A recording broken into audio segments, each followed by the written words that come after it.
Welcome to the Broncos podcast with Troy Renck. I am your host, Troy Renck from the Denver Post. I hope you're already having a wonderful Friday, and thank you for listening wherever you are, in your car, taking a dog for a walk, listening on the laptop, sneaking in a few moments at work. It is much appreciated, Broncos country. What is not appreciated is this 0-2 start. We knew this was possible, but if we're being honest, we probably didn't think that Tampa Bay and New York was going to be as difficult of games as they are. Tampa, at the time the schedule came out, looked like a potential winnable game. Now it looks more than challenging as they're one of the surprise undefeated teams.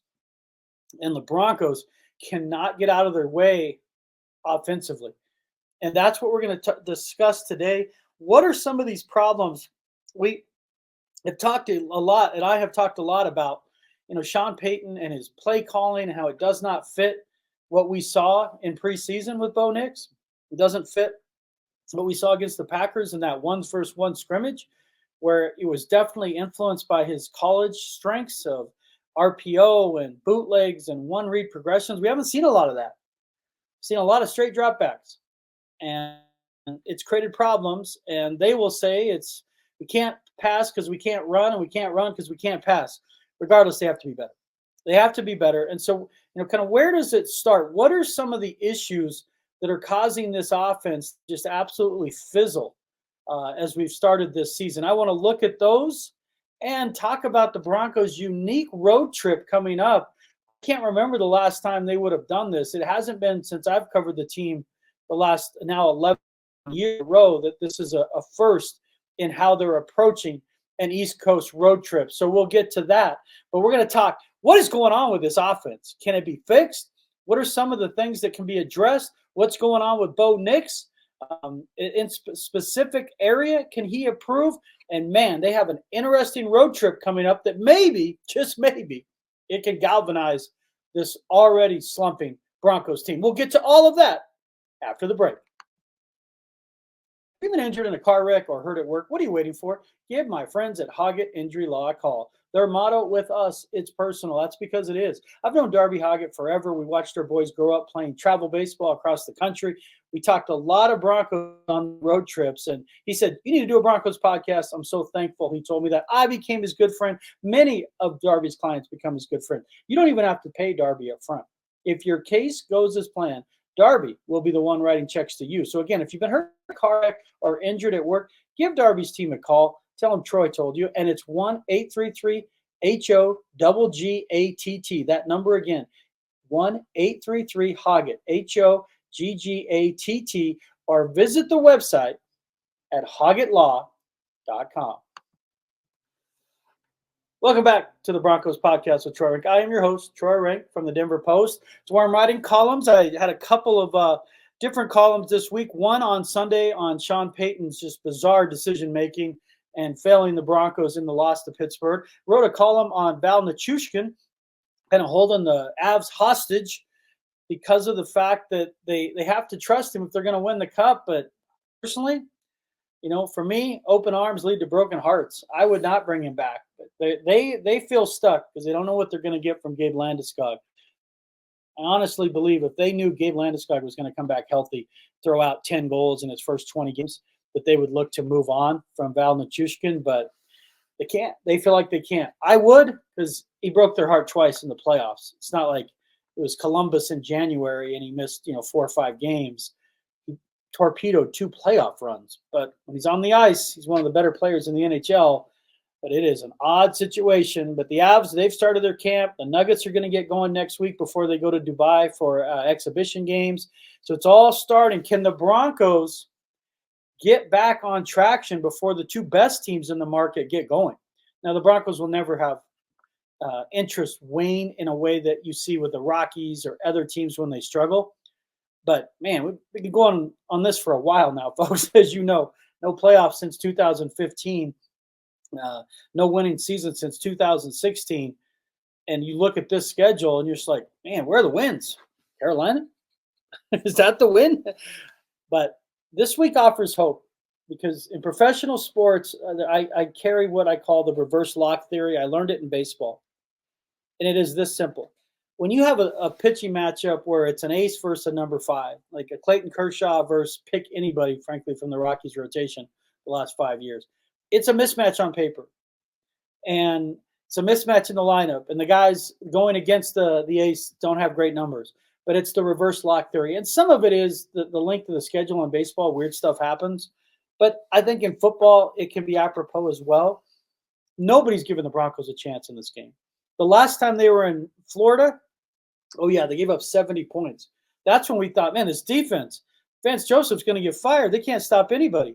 Here we are a year later. His defense is the reason they're in games and competitive, and the offense looks dreadful. I mean, it's conjuring images of 2022 and way back to 2006. 1 touchdown in 2 games, no touchdowns for Bo Nix. So what is going on with the offense? How could it be this bad this early?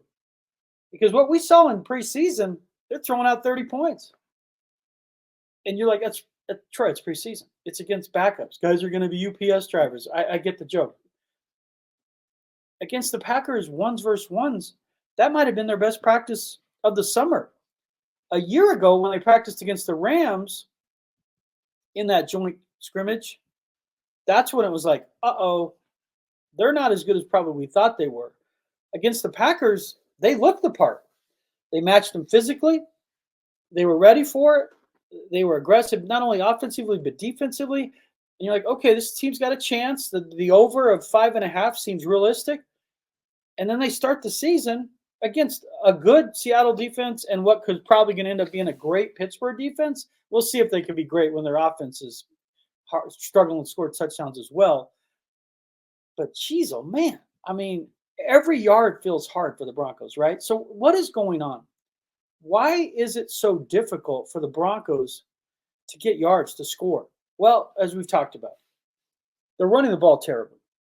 They rank near the bottom of every statistical category in terms of total rushing yards and yards per attempt. Javonte Williams does not look like a starting running back. And it's not all on him. I'm not going to put it all on him. But if it were me, I would start Tyler Beatty this week, and I would use Javonte Williams as a third down back because he's good at picking up the blitz. He's a smart player, and he's good at catching the ball out of the backfield. Make him your Samaje Perine and give Tyler Beatty some run. My guess is they won't because coaches double down and get stubborn about it. That's what I would do. But he's missing some vision issues on cutbacks where he's not seeing the hole on the backside. He's just not. And as someone who covered Terrell Davis in his prime, there's nothing like a back who puts his foot in the ground and cuts behind. And it's you can kind of get skinny through the hole, run to daylight. And we're not seeing that with Javonte. And in the past, it didn't matter because he could break tackles. He's not breaking tackles now with any consistency. So part of it is on the running backs. Probably not as much as we'd like to think. You see it and go, man, he could have broke that. But there's definitely some missed left yardage on the field. But where I want to focus and begin the program today is what in the hell is going on with the offensive line? I mean, they invested $126 million guaranteed in Mike McGlinchey, Ben Powers, and Quinn Miners. Now, McGlinchey's out for probably about a month with a strained MCL in his knee. But this was not only supposed to be the strength of the team, but the identity of the team. Win at the line of scrimmage. And what we're seeing is anything but. And so I went back and watched the film again of these first 2 games to try to get a better idea of why it's been so bad. Because statistically, folks, and we'll get into it, Bo Nix has been awful. And he deserves a pass for the way the game's been called. They're averaging 44 dropbacks. That's ridiculous. But he's been bad. There's no way to defend his statistics. There's not right now. If you look at his statistics, he matches up very comparably to Bryce Young. And where's Bryce Young now? He's on a bench in Carolina. Mishandled. Carolina's an absolute dumpster fire. But nonetheless, that's not a guy's stats you want to be anywhere near. But the O-line has let them down. So I went back and watched because Adam Troutman had a conversation with him after the game on Sunday about, can this scheme still work? I mean, what is going on? And he talked about when you watch it, it's 9 guys do it right, 2 wrong. 10 guys do it right, 1 wrong. There was definitely some of that. But I want to focus in specifically on the offensive line. And I want to start with Quinn Miners. If you've been around Quinn Miners for more than 2 seconds, affable guy, what a story. The Paul Bunyan lumberjack, Division III football player, turning himself into a Pro Bowl alternate last year and now has a huge new contract. And I bring up the contract because having covered pro sports now for 3 decades, when I watch Miners, he looks like a player pressing to live up to a contract. In baseball, it's more obvious where you see a guy get a new deal and say, okay, I got to hit a home run on every at bat. And we joke, like, I got to get 4 hits in 1 at bat. As long as it took you to get into a hole, it takes you that same time to get out of. And with Miners, when I watch him, and I'm not claiming to be an O-line expert, but I went out and talked to Mark Schlereth, Ryan Harris, Tyler Columbus, who watched the film for me as well, see what they see. Miners is leaving his guy at times to go double, to go find a guy when it looks like, man, he should have stayed there. Like, are we understanding the full breadth of the concept of what we're trying to accomplish on this play? And there's times repeatedly on film, he's just getting out over his feet. He's just so aggressive getting out. It looks like he gets off balance and he's just not as effective. There's a couple of where he just whiffs. And this happened his rookie year. We saw this when Quinn came in, where you're like, this guy's a mauler in the run game. But then he would have plays. You're like, okay, he's young. The technique's a little off. Does he know what he's seen? So I don't know if it's the communication. They're not going to say that on an offensive line. You lose Lloyd Cushenberry and put Wattenberg in. No one has indicated that to me privately. But when I watch Miners specifically, he looks like he's trying to do too much. He's trying to get the perfect block every play and trying to get 2 guys down instead of just get his 1 guy down. And it's affecting his consistency. And normally it's not that big a deal. They're not good enough for him not to play well. Their best players have to play well. He's not playing well right now. He's not. Is he capable of? 100%. He's Pro Bowl type talent. There's no way around that. So for me, it starts there with Miners. He's got to play better. Stop trying to be the best player on every play. I mean, just do the assignment and work off of that. It just looks like when you watch it, and that's similar to what Mark Schlereth told me, and Columbus told me, and Harris told me. Like, you get guys trying to do too much, and it's this dance. They're links in a fence, and you all have to work together. When the fence moves one way, we move together. And when you're seeing with this line, when the fence moves, a slat breaks off. That's not how great offensive line works. It's literally like a line dance where they're moving together and doing all this together. I don't see that on film consistently. We do see it, just not consistently enough. That's number 1.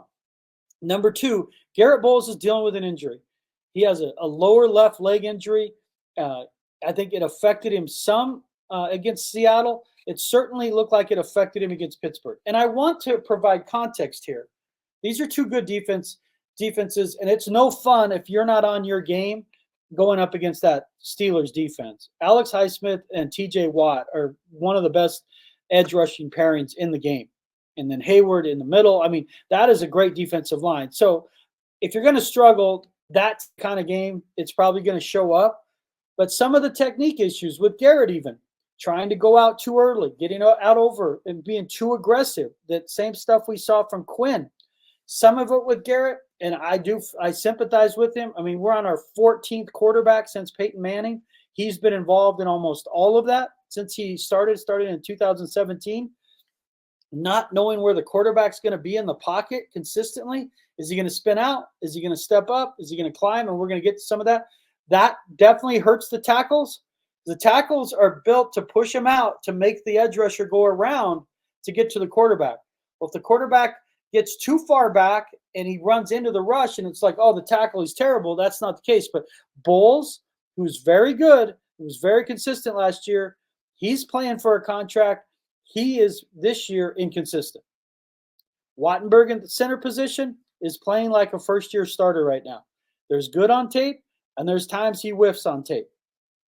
And then Powers, at times he looks like the run blocker that he was in Baltimore, the player he was toward the end of last season when he settled down. And there's times he misses. And this is the point. So I've just gone through their entire offensive line, and you get an idea of why they're inconsistent right now. But the reality is this: that group, I know how much pride they have. I talked to those guys. As Powers told me, we're taking this personally. It matters to them. They got to get in that room, hold each other accountable, and start getting after it. Because if this team's going to turn things around and avoid, a 3-4 win season, it's got to start up front with that offensive line. That's where they've invested their money. That's where they're counting on guys to lead the team. That's where they're counting on consistency. And that's where they're frankly counting on them to ease the transition of Bo Nix. If you want Payton to commit to running the ball, they got to run the ball better. Now, he's got to be more stubborn with it, but you're not making a great case when you're throwing out 2.5, 3 yards a carry. And there is no question when you watch it, the offensive line has not played well. Can they recover from this? Absolutely. Plenty of time. This week's a weird week to do it. When I was talking to Schlereth, he's like, yeah, they can rebound. Absolutely. And then he said, who are they playing this week? And I said, Tampa Bay. He goes, oh, shit. Because Tampa Bay is going to blitz them. But it offers an opportunity with draws, creases, dives, quick hitters. If they're going to really pursue upfield, there are opportunities there. It's like a team in basketball. It's overplays you. The backdoor cuts, the back door's there. Like they're going to present opportunities for you to run the football because they're going to come upfield. And if you can crease them and you get your timing right, there's going to be big gainers. They haven't been great against the run, Tampa Bay. Their defense is strong, but they can be run on. In that Tampa 2, they'll stay back too high, and they're going to provide pressure and blitzes from their linebackers, but you can run on them. And this is a week that the Broncos' run game could get going. Can they? I would have said yes before the season started. Now the challenge is real, and Alex Pochevsky is in at right tackle, making his first start. They are going to go after him. Trust me, they are going to put weird looks on the end, try to confuse him on who does he have, who's hot over there. Is he going to have somebody chipping? I would make sure, if you don't want to spoil this game, to make sure you have chip protection near him on certain plays. Because if you want Bo Nix to struggle a little more, just keep singling up Pochevsky in his first game ever on the road. That's not fair to him. But I've seen a lot of things happen these first 2 weeks that don't seem fair to the game plan and don't put players in position to succeed. But the offensive line, folks, has to get better. And it's involving consistency, trying not to do too much with Quinn Miners and Garrett Bowles. Settle down, play your game, be who you are. That's good enough. Don't try to be 8 different people. Just be who you are and look to crease this team. Use the Tampa Bay defense's aggressiveness against them. Because if not, as bad as it's been for 2 games for Bo Nix, it could get worse because you're going back on the road. And I want to get to one specific area where Bo can improve after the break. Never a bad time to enhance your home. Maybe just make it more comfortable. Glass doors can add a nice touch. That's where Jamie Hay comes in.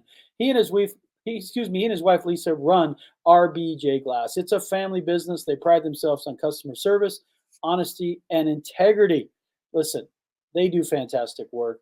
They stand behind it. RBJ installs European shower enclosures, standard shower glass. They do mirrors, window glass replacement, insulated doggy doors, office cubicles, and small commercial storefronts. They have competitive prices and offer discounts to veterans, senior citizens, and have even accommodated single parents. So what are you waiting for? Give my friend Jamie a call. It's Jamie, RBJ Glass, 720-883-3144, or email Jamie at rbjglass2017@gmail.com. Welcome back to the Broncos pod. Thank you again, Broncos country. We've moved it to YouTube. Big A behind the screen here has done amazing work for me. Continues to grow. Subscribe, download. Listen, I understand your frustration, and I'm not going to come on here and just rip the Broncos. I try to be realistic, not just destroy them. We get it. It's miserable. They're 0-2, and it looks awful. There are areas they can improve. It's still early. And nobody, if you were being truthful, saw this as a playoff team. So there's no reason to be that upset. This is what comes along with a transitional year, a rebuilding year, and incorporating a rookie quarterback. That said, while Bo Nix's evaluation deserves patience and it deserves context, he has to play better. Part of the reason he was named the starter was because his ability to correct mistakes. He's so smart. They say, you don't see the same mistake twice. Obviously you do, but you get the expression. This is a guy that sees it on film, is able to go to the practice field and fix it. We got to start seeing that Bo Nix.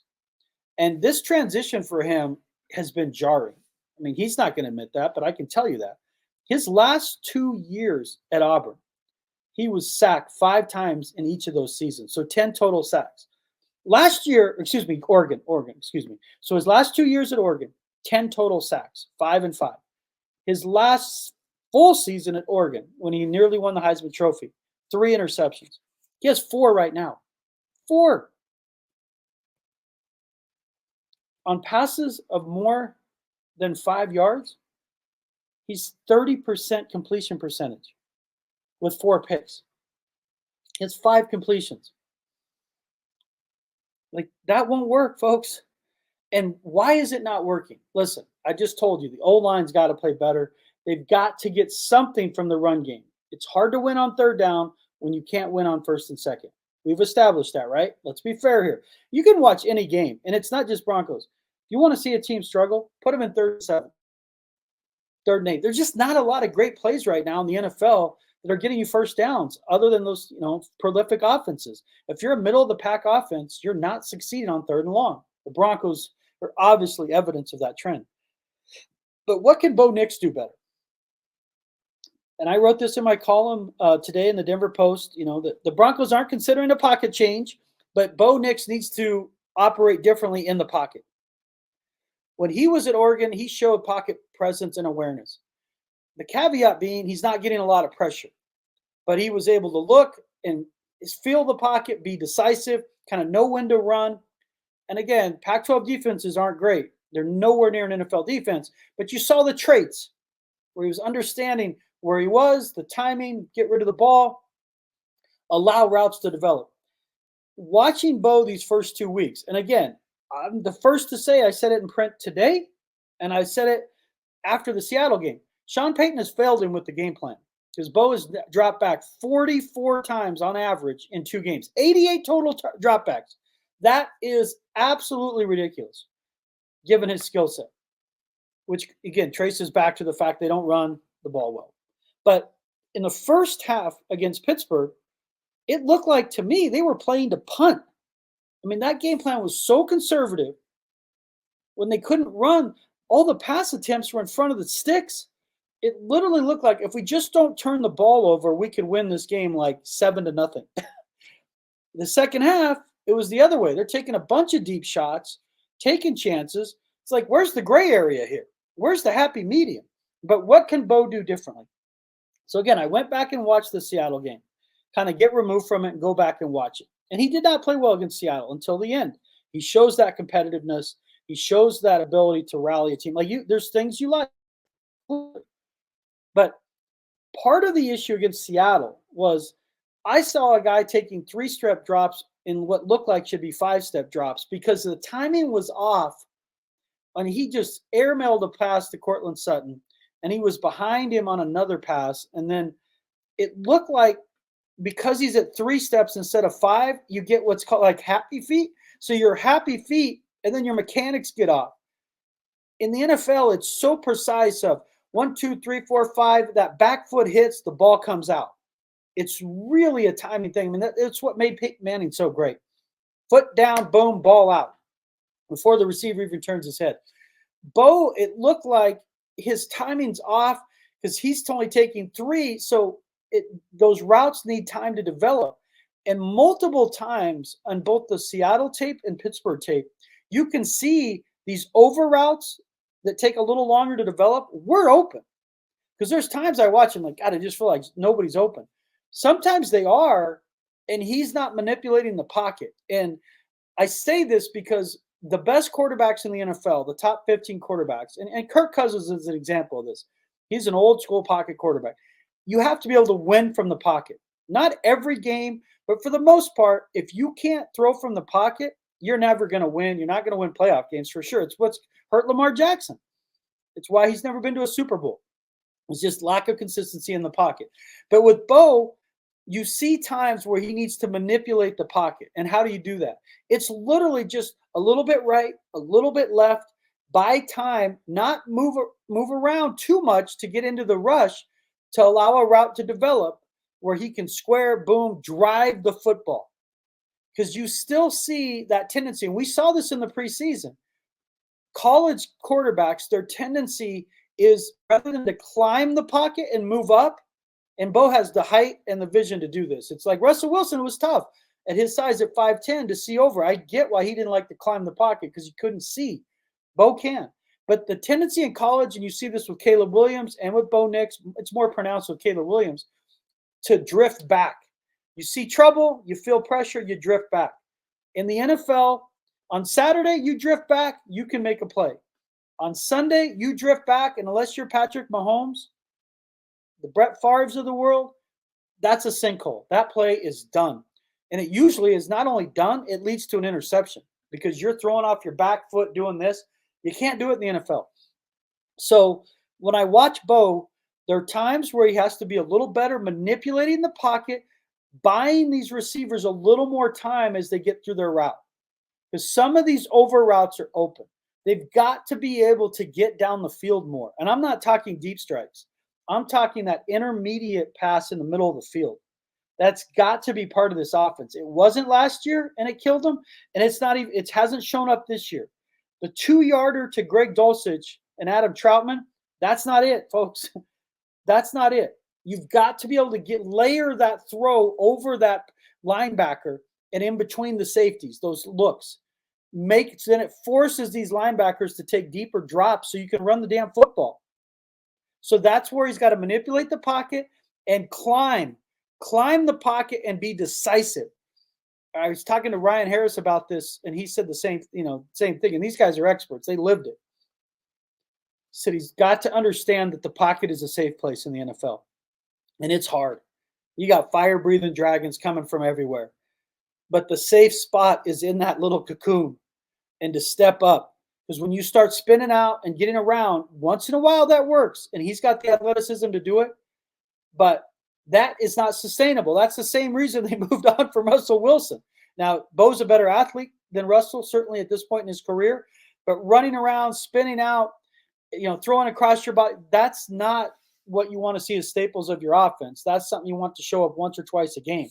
So Bo needs to be able to climb, trust that you're going to be safe in there, and it helps the tackles because they're pushing them around you, and be able to manipulate the pocket sometimes without running. That's a little bit left, a little bit right. Buy that guy just an inch, a foot, get the ball on him. Because Bo's strength, folks, is on time, on target. We haven't seen that. And that's the Bo I want to see. The losing, it frankly doesn't matter to me in the bigger picture. I want to see Bo start to incrementally grow on time, on target. Because Bo throwing behind guys, Bo throwing, you didn't see any of that in college, and you didn't see hardly any of it in preseason. So climb the pocket, keep your eyes upfield, and then when you do that and you layer some of these throws and get some of those over routes going, and Josh Reynolds has been their best target at this. Cortland Sutton, and this is probably for another pod, he's got to play better. When I watch his film, he has had an awful start. I mean, you throw him in there with Miners and Bowles and the old line. Sutton's their guy, and he has not played well. Again, some of it's related to another quarterback, another year. I get that, but he's got to play better. Got to create better separation. I mean, what do you have last week? Like 1 catch, and he's got 5 on the season. No explosive plays. Josh Reynolds has been their best receiver. The best throw of the season was a back shoulder throw to Josh Reynolds at Seattle, and then that flea flicker trick play against the Steelers. You take out those two plays, that's 75 yards of Bo Nix's passing. So they got to be better there. But Bo Nix has got to be better in the pocket. He's got to trust the pocket. It's going to be hard this week because of rushes. So that's where you got to use the slip screen. You got to be decisive. Get some slants in there. Crease that defense to ease that pressure. And he's got to be able to get some balls over the linebacker. And when he does that, it's going to start opening up parts of this offense. Because right now, the way they're calling this offense, they've had 14 3-and-outs, 12 that ended in punts.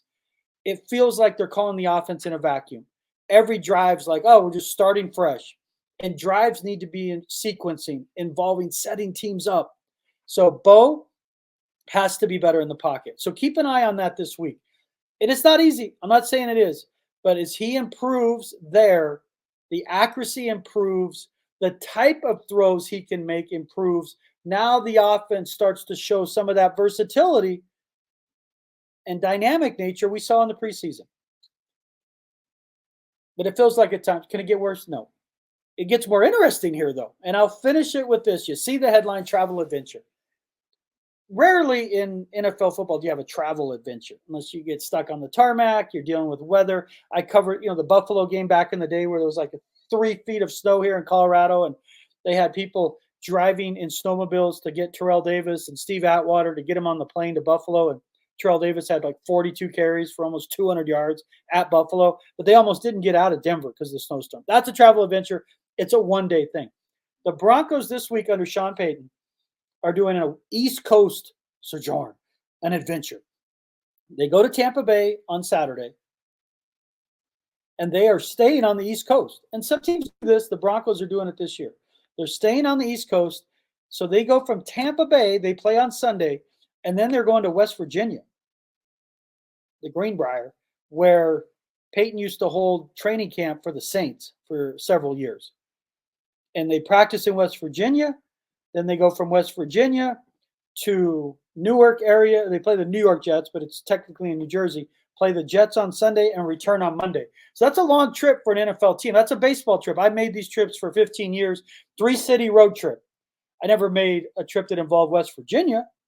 It was more like Miami, Toronto, Washington, the Mets, Washington, Marlins, like that East Coast swing. I've made that trip. The best ones were obviously San Diego, San Francisco, LA. Those were great trips. But they're going to go on this trip. And I bring it up for this reason. One, it's unique. And two, can you pull off an upset at Tampa and then you're together in this confined environment? It's like going away to boot camp together for a week. And that can rally the troops. Because sometimes putting them all together, and we saw this with London, one of the few times the Broncos lived up to expectations under Hackett was their time in London. Guys came together, and that was an ugly game. I'm not going to say it wasn't, but you had a pick by Justin Simmons and a long catch by KJ Hamler, and you beat the Jaguars, a Jaguars team that ended up, getting hot going to the playoffs. Can this have the same effect as like going to London, where you get to the practice schedule, you get away from everybody, all the criticism? I mean, there's going to be a lot of local media still, myself included, out there all week. Can that rally the troops? Can that rally them? Because at this point, folks, they've got to find a way to look internally. Sutton had a great quote about it. It's like the answers are in this room, and he's right. Nobody's coming to save them. If they want to be respectable this season, they've got to start holding each other accountable. They got to start executing at a higher level. They need Sean Payton to put them in a better position to succeed, but they got to do it. Nobody cares that you have problems in the NFL. Frankly, most people in life are happy you have them because they don't like you.